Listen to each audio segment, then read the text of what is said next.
Sarah Lynch here again with eXp Realty. Today, I'm excited to talk to you about ways that you can save in the home buying process. I will say that the key takeaway from today is that there are options, and when it comes to anything that you're doing that's worthwhile in life, do your research. But it is important to remember that you do get what you pay for ultimately in most situations. But that being said, the 5 ways we're going to go over today include considering where, when, and what you're buying, working with a real estate agent who offers you the most value, shopping around with preferred lenders and discussing with them negotiating closing costs, as well as considering costs that you can control. Not all costs in closing on a house are negotiable, basically. And then planning for saving and hopefully making an effort to be able to eliminate private mortgage insurance altogether from the beginning, or planning on eliminating that as soon as possible. So we'll get started.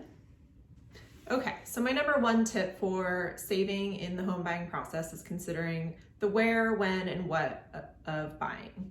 So for example, considering all of these things from the beginning and planning out your timing accordingly, you can essentially create faster appreciation for you and your investment by considering buying outside of town, for example. So, within city limits, these are usually considered hot areas, and prices are typically the highest within city limits. But if you're able to look at right outside of town, this opens up not only costs, the cost of your home per square foot and acreage being less, but also that opens up a couple different loan opportunities for you sometimes that wouldn't otherwise be available, that tend to come with some lower interest rates. The when, this is just a brief one. Oftentimes in winter, prices tend to be a little bit less than in high buying season during the summer. So if you can plan ahead far enough and don't mind moving in winter. Also, when it comes to the what you're buying. So if you don't mind doing a little bit of work to the place that you buy, you can often get places for much less than places that people have put a lot of money into fixing up. So if you're willing to do a little bit of the work yourself, buying a fixer can definitely save you money up front and then gain you faster appreciation on your investment in the long term. And then finally, in terms of when, I was just speaking to a lender yesterday, just taking advantage of when the rates are low. So for example, most buyers think that they're not able to buy now because they don't have enough money saved up, that they think that they need to save more than 5%, for example, for a down payment. But the example is on a $500,000 house with what mortgage rates are today, would give you the same monthly payment on your home as if you pay 20% down 18 months from now.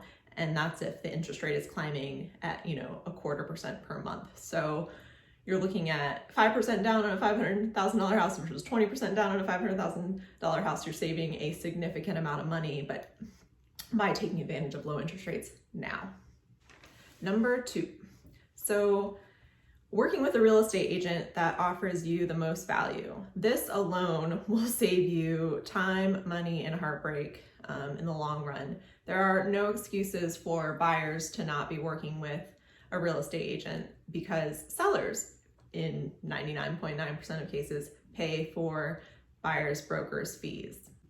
No excuses to go unrepresented when you're a buyer. Value propositions that I offer my clients are, for sellers, I offer all of my sellers a complimentary home warranty that covers them from the day that we list, that we sign our listing contract, through listing, through when their house goes under contract with a buyer, through the inspection period, and helps them cover any unforeseen repairs that need to be made through the inspection period, and then also transfers over for the new buyers from the day that they close it covers them in their new home for a full year. Also, I get a lot of first-time home buyers, and I'm really interested in helping clients with credit repair and essentially just financial guidance.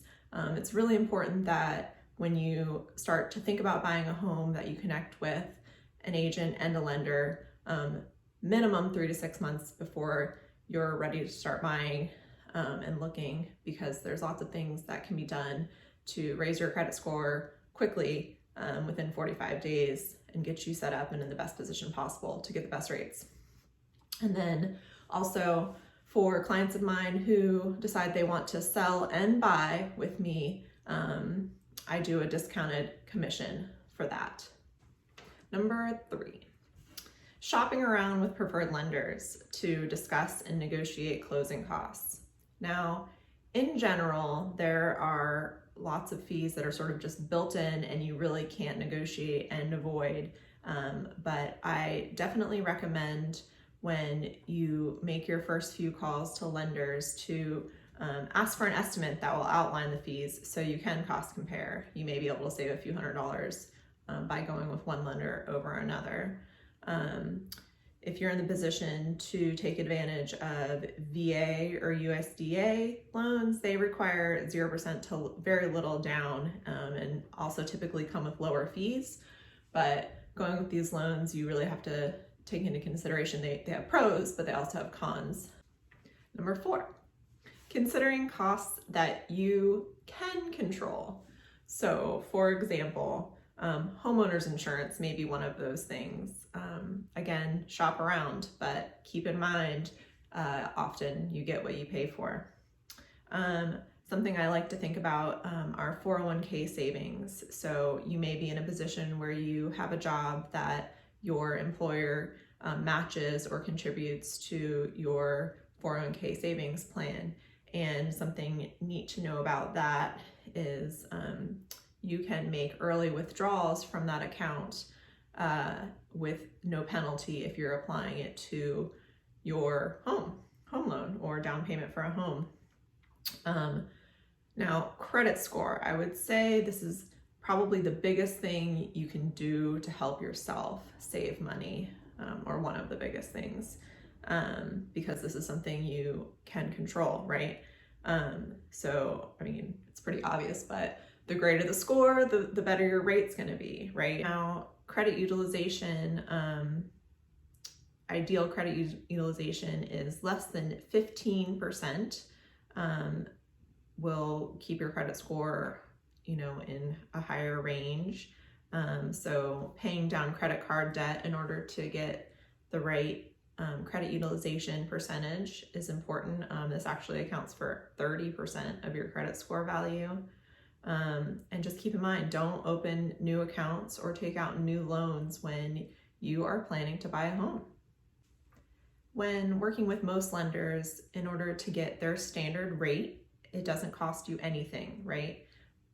Extra, but keep in mind, if you want to get a lower interest rate, you can pay more money up front and essentially buy yourself a lower rate over the long term, and the lender can crunch the numbers for you and see how that works out.